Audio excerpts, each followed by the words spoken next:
The Discoverers. I have my book back. Chapter 34, A World of Oceans. Within a few decades, the European world concept would be transformed. The dominant island of the earth, a connected body of land comprising 6/7 of the surface, was displaced by a dominant ocean of the earth, a connected body of water comprising 2/3 of the surface. Never before had the arena of human experience been so suddenly or so drastically revised, and the earth became more than ever explorable. We can witness this discovery of the ocean in the well-chronicled feats of two hero leaders, Balboa and Magellan, men of contrasting temperaments and talents, both from the Iberian Peninsula. Vasco Núñez de Balboa, 1474 to 1517, an adventurer born of obscure parents in an inland village of southwestern Spain, went to sea at the age of 25, but he was destined to do his historic work on land. In 1500, he joined an expedition to explore the Spanish Main and remained to become a planter in Santo Domingo. Plainly not suited to a sedentary life, he accumulated debts, and to flee his creditors, he stowed away on a ship on its way to Spanish settlements on the east coast of the Gulf of Darien, where the Isthmus of Panama joins the South American mainland. The Spanish settlers there had been decimated by starvation and the poisoned arrows of Indians. When the newly arrived commander, Martin Fernandez de Enciso, 1470 to 1528, a prosperous and scholarly bachelor of laws, proved unequal to the task of organizing a new colony, the upstart Balboa seized command. He moved to a better site where food was available and where the Indians had no poisoned arrows. That's smart. Christening it Santa Maria de la Antigua del Darien, now known as Darien. Diego, Columbus's son, then governing this region from a capital in Santo Domingo, authorized Balboa to keep command. But Enciso and other original officers resisted, and Balboa shipped his rivals back to Spain. Then Balboa conciliated the local Indians by helping Comaco, the cacique, fight his wars and marrying one of Comaco's daughters. Comaco thanked his new allies with a gift of 4,000 ounces of gold, but as the Spaniards were weighing it out to separate the crown's share, brabbling and contention arose. A son of the cacique became so disgusted by this spectacle that he knocked over the scales, scattered the gold on the ground, and delivered a concise sermon against their greed. At the same time, according to the contemporary chronicler Peter Martyr, he volunteered a gem of geographical information worth more than all the gold of the Indies. What is the matter, you Christian men, that you so greatly esteem so little portion of gold more than your own quietness? If your hunger of gold be so insatiable that only for the desire you have thereto you disquiet so many nations, I will show you a region flowing with gold, where you may satisfy your ravening appetites. When you are passing over these mountains, pointing his finger toward the South Mountains, you shall see another sea, where they sail with ships as big as yours, using both sails and oars as you do, although the men be naked as we are. At once, the alert Balboa selected 190 of his own men and several hundred native guides and porters and set out to follow this lead across the mountainous Isthmus of Panama. Careful to conciliate the Indians who might have threatened his rear, he employed them as guides and bearers who went on ahead and opened the trail. They passed through inaccessible defiles inhabited by ferocious beasts, and they climbed steep mountains. The dark recesses of the tropical rainforest were like nothing they had known before. Later explorers found that Balboa's route still taxed them to the limits of courage and endurance. In the mid-19th century, a French explorer reported that he could not see the sky for 11 days, while a German botanical expedition, trying to struggle through, lost every man. To cross the numerous swamps and lakes, Balboa's men had to strip naked and carry their clothes on their heads, risking poisonous snakes and the arrows of unknown tribes. When blocked by the primitive Quarequas, who were armed only with bows and arrows and two-handed wooden swords, Balboa's men took them apart, quote, like butchers cutting up beef and mutton for market. 600, including the cacique, were thus lain like brute beasts. As Peter Martyr reported, Vasco discovered that the village of Caraquá was stained by the foulest vice. The king's brother and a number of other courtiers were dressed as women, and according to the accounts of the neighbors, shared the same passion. Vasco ordered 40 of them to be torn to pieces by dogs. The Spaniards commonly used their dogs in fighting against these naked people, and the dogs threw themselves upon them as though they were wild boars or timid deer. The Spaniards found these animals as ready to share their dangers as did the people of Colofon or Bastabara, who trained cohorts of dogs for war, for the dogs were always in the lead and never shirked a fight. After 25 days of, quote, many adventures and great privation, the Cordillera was finally crossed.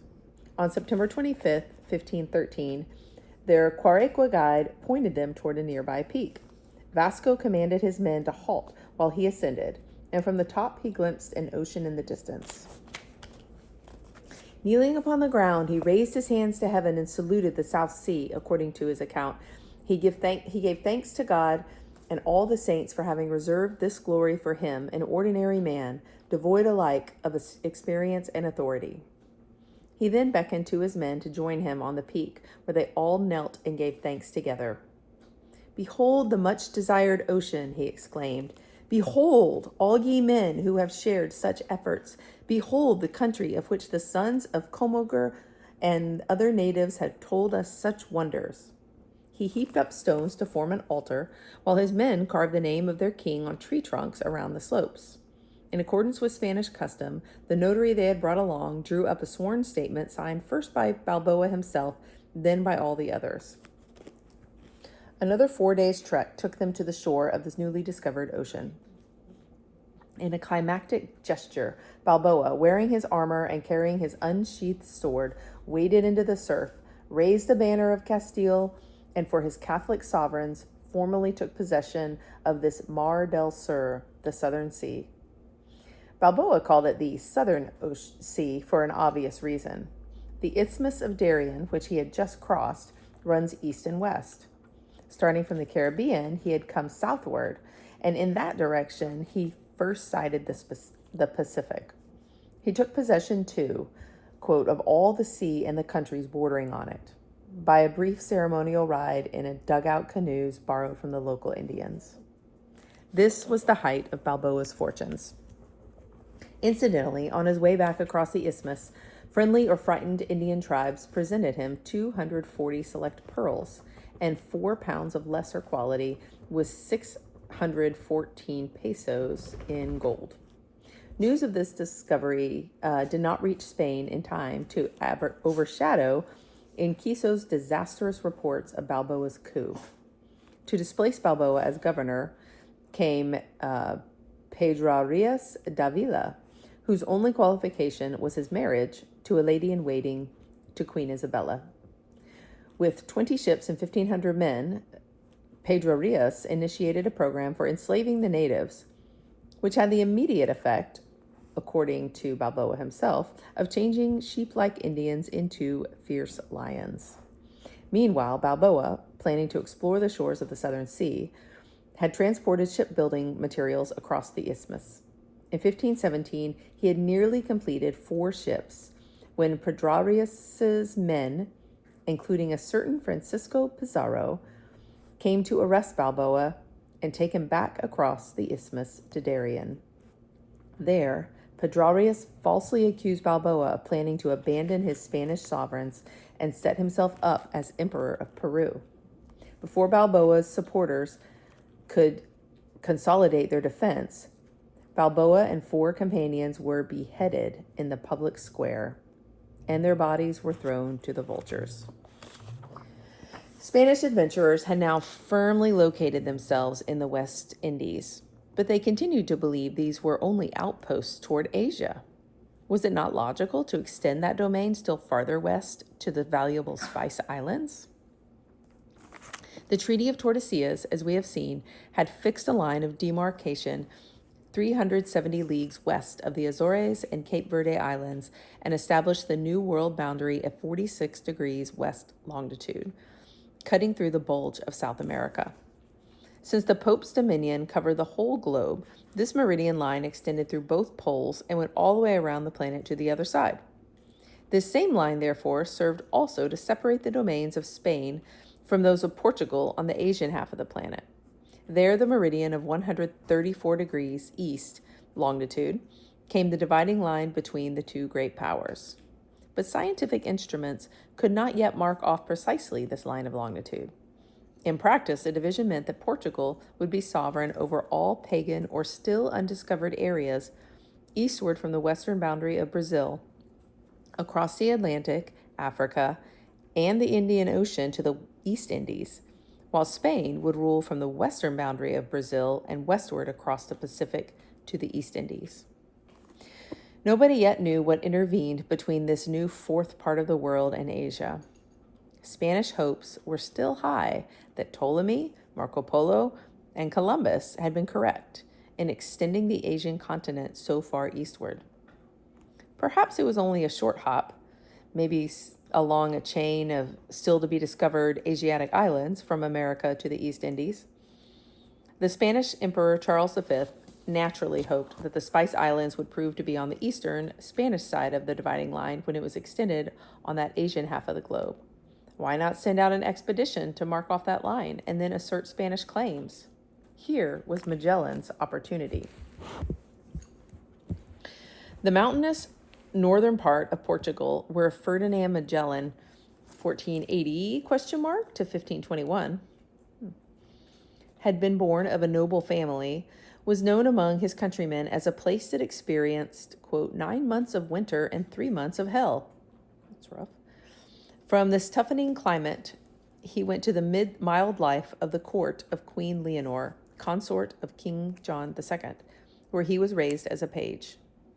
At the age of 25, he joined the fleet of Francisco de Almeida, the first viceroy of Portuguese India, 1505 to 1509. Then served with Afonso de Albuquerque, founder of the Portuguese Empire in Asia, and explored the Spice Islands, the Moluccas, where he personally assessed the treasure to be captured there. By the time Magellan returned to Portugal in 1512, he had reached the rank of captain, and he was raised to Fidalgo Escudiero, a higher rank of nobility. Wounded while fighting with Portuguese forces against Moors in North Africa, he was lamed for life. When he was accused of trading with the enemy, he lost favor of King Manuel, and so ended his Portuguese career. Magellan publicly disowned his loyalty to Portugal and left for the Spanish court of Emperor Charles V. With him, he brought an old friend, Rui Falero, a megalomaniac mathematician astrologer who mistakenly thought he had solved the problem of determining longitude, who had a great reputation as a cosmographer, and who passionately advocated the southwestern seaway to Asia. To promote his grandiose westward expedition halfway around the world to the Indies, Magellan played his cards shrewdly. He married the daughter of an influential Portuguese immigrant who controlled the Spanish voyages to the Indies. Lost my place.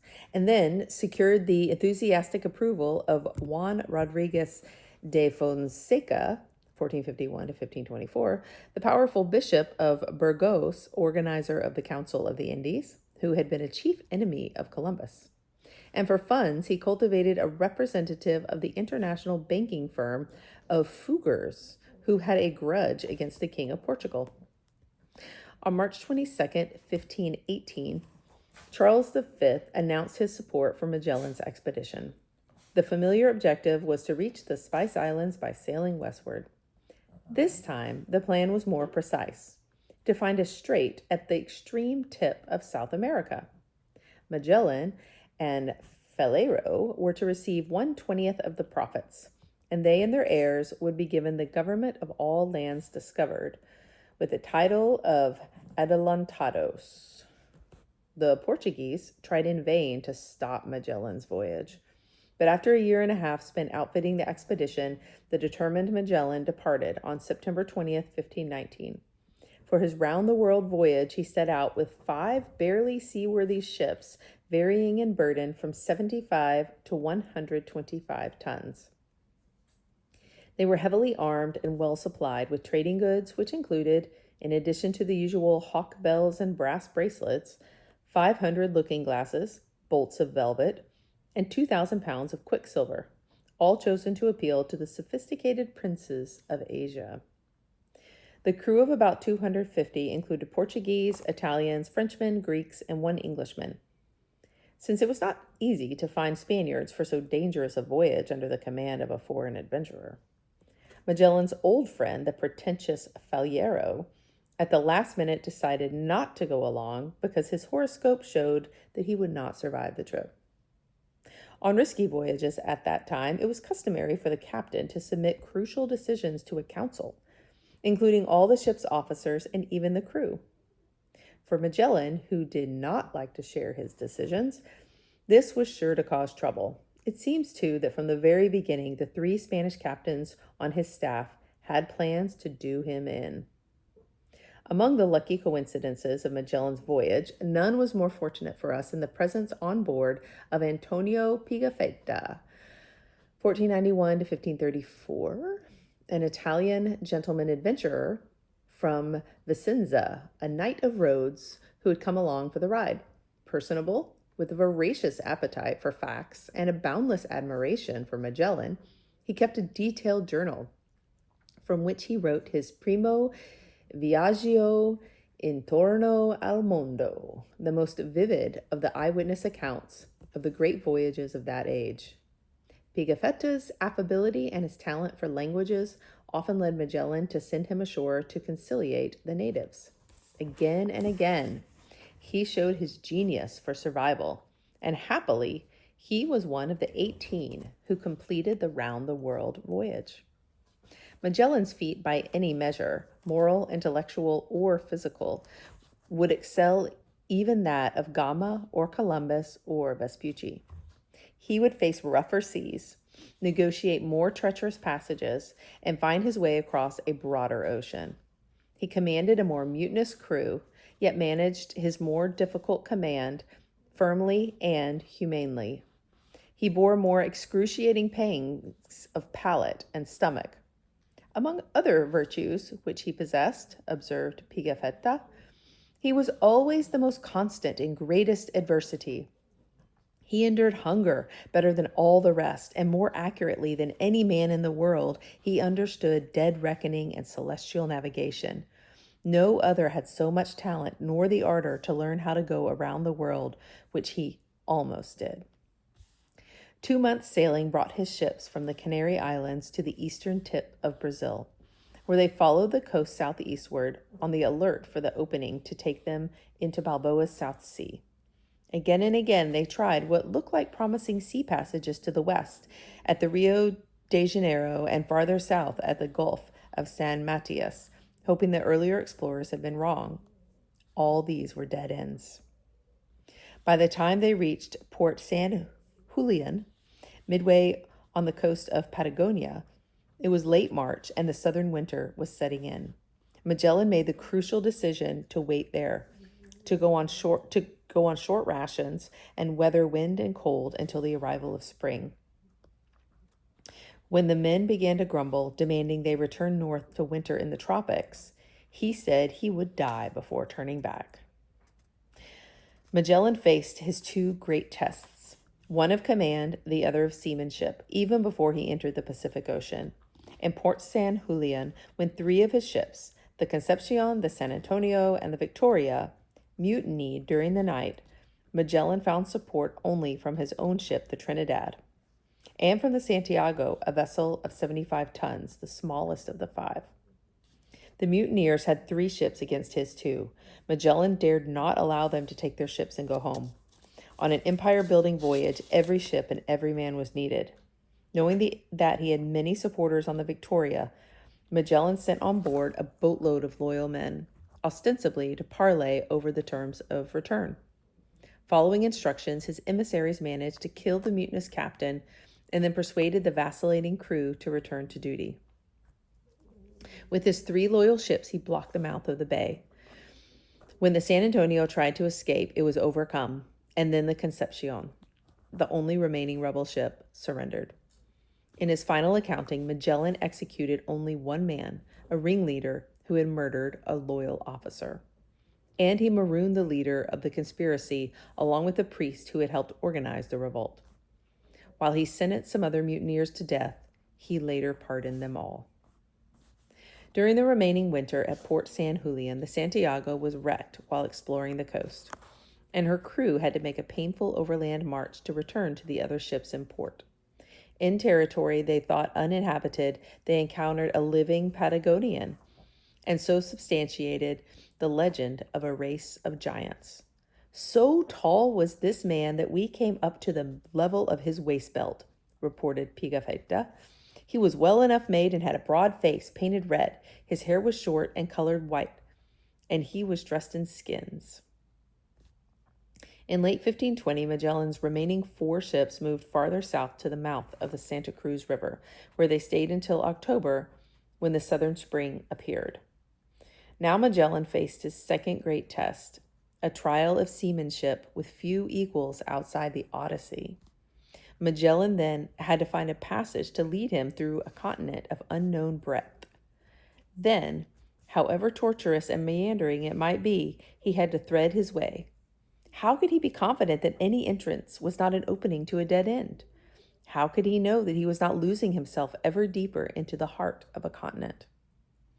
On October 21st, only 4 days sailing beyond the Santa Cruz River, once again they saw an opening like unto a bay. As they rounded the Cape Virgins, just beyond 52 degrees south latitude. This time, would the bay open to the precious strait? The crew thought it could not be, for it seemed closed on all sides.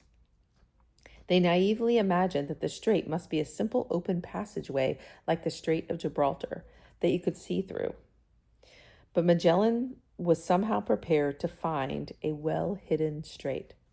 Perhaps, as Pigafetta observed, Magellan had actually seen, quote, in the treasury of the King of Portugal, a secret map that showed a devious passage. Yet the maps or globes like those by Martin Behaim or by Johann Schoner that he was most likely to have seen showed the southernmost tip of America separated at about 45 degrees south by a narrow but straight and open seaway from a conjectured great Antarctic continent which stretched around the world. Such maps and the map in Magellan's head were still substantially based on Ptolemy, whose picture had been modified only by inserting the new continent as several large islands still of uncertain dimensions in the Western Ocean. Ptolemy's Zipangu, or Japan, his Cape of Katagara, and the Golden Chersonese, or Malay Peninsula, would still be there. The sought-for hidden strait would lead from the Western Ocean into Ptolemy's Great Gulf. Between the Cape of Katagara and the Golden Chersonese, and there the Spice Islands would be found. Then, following Ptolemy, the sea to the west of the newfound American islands would be narrow and heavily sprinkled with large islands. In that case, Japan would be separated from America only by a narrow channel. Most encouraging for Magellan, this view of the planet placed a round-the-world extension of the line of demarcation far west of the Spice Islands, which left those desirable treasures of empire well within the Spanish zone.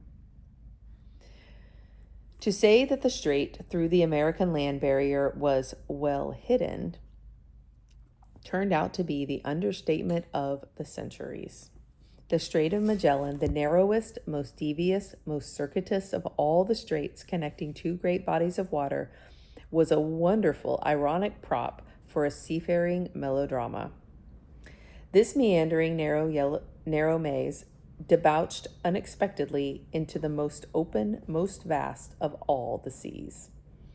We must view on a modern map the tortuous passage, the angular disorder of small islands, the countless unexpected slots of water, to grasp the full measure of expertise, the persistence, courage, and luck required to find the way. While the entrance at Cape Virgins on the Atlantic side goes through mild and pleasant country with low grassy banks, the exit at Cape Pillar on the Pacific is a gargantuan fjord between craggy, ice-capped mountains. To sail the 334 miles between oceans took Magellan 38 days. Drake's 16 days would be the 16th century record. Others would take more than 3 months. Many would simply give up. Only Magellan's iron courage against the elements and his deft mastery of men kept him going. He had suffered another unpleasant surprise in addition to the mutiny.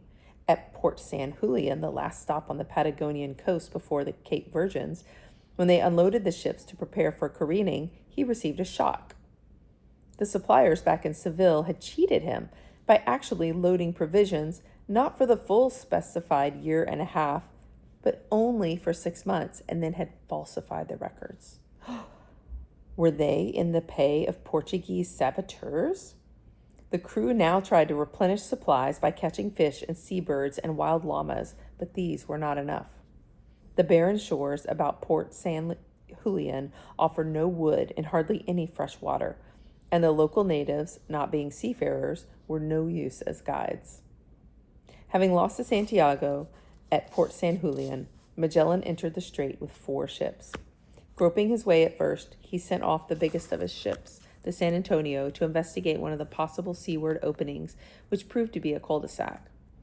Unable to sight the ship, he retraced his course over at least 250 miles, looking vainly for some trace. Unknown to the Magellan, the pilot of the San Antonio, Esteban Gomez, who hated the captain general for not having given him a command, mutinied him, put his captain in irons, and piloted the ship back to Spain. The astrologer on Magellan's own ship, when asked about the whereabouts of the San Antonio, plotted the stars, consulted his books, and gave the captain general a precise circumstantial account of what actually proved to have happened. It is remarkable that there were no more mutinies, and the remaining 3 ships were kept together. Some of the narrows were less than 2 miles wide. The passage so meandered with countless misleading bays and rivers that not until the very end was there any view of the open sea. When Magellan sensed they might be near the end of the strait, he sent a well-equipped boat out ahead. The men returned within 3 days, Pigafetta notes, and reported that they had seen the cape and the open sea. The captain general wept for joy and called that Cape Deseado, desire, for we had been desiring it for a long time. Bizarre winds, the Williwaws, blasted on the western half of the strait. These were compressed gales of wind, Captain Joshua Slocum observed in 1900, that Boreas handed down over the hills in chunks. A full-blown Williwaw will throw a ship, even without sail set, over on her beam end. Having threaded a maze, having survived encroaching land and rocks, Magellan was now cast out to a vast watery emptiness. For more than 100 days, Magellan and his crew suffered trials of seemingly endless, boundless, landless world of water. On the best available evidence, he expected the crossing of these waters, familiar as Ptolemy's Great Gulf, to take only a few weeks. There was still no known way of precisely marking longitude, and without that, it was impossible to know the exact distance between any 2 points around the Earth. All the authoritative estimates that Magellan had seen or could have known about, Samuel Eliot Morison concludes, were at least 80% short of the actual extent of the ocean. Even a century after Magellan, reliable maps still underestimated that dimension by 40%. For Magellan, the extent of the Pacific Ocean was an excruciating surprise. Of course, it would also be his greatest and his most unwilling discovery. They knew now that they had only 1/3 of their planned provisions for a trip 3 times longer than they expected. Let Pigafetta, who was there, tell the story. Wednesday, November 28th, 1520. We debouched from the strait, engulfing ourselves in the Pacific Sea. We were there 3 months and 20 days without getting any kind of fresh food. We ate biscuit, which was no longer biscuit, but powder of biscuits swarming with worms, for they had eaten the good. It stank strongly of the urine of rats. We drank yellow water that had been putrid for many days. We also ate some ox hides that covered the top of the main yard to prevent the yard from chafing the shrouds, and which had become exceedingly hard because of the sun, rain, and wind. We left them in the sea for 4 or 5 days, and then placed them for a few moments on the top of the embers, and so ate them. And often we ate sawdust from boards. Rats were sold for 1/2 ducado, about $1.16 in gold a piece, and even then we could not get them. The gums of both the lower and upper teeth of some of our men swelled so that they could not eat under any circumstances and therefore died. 19 men died from that sickness, and the Patagonian giant together with an Indian from the country of Verzine. But they were lucky in their weather. During the whole 3 months and 20 days during which they sailed about 12,000 miles through open ocean, they had not a single storm.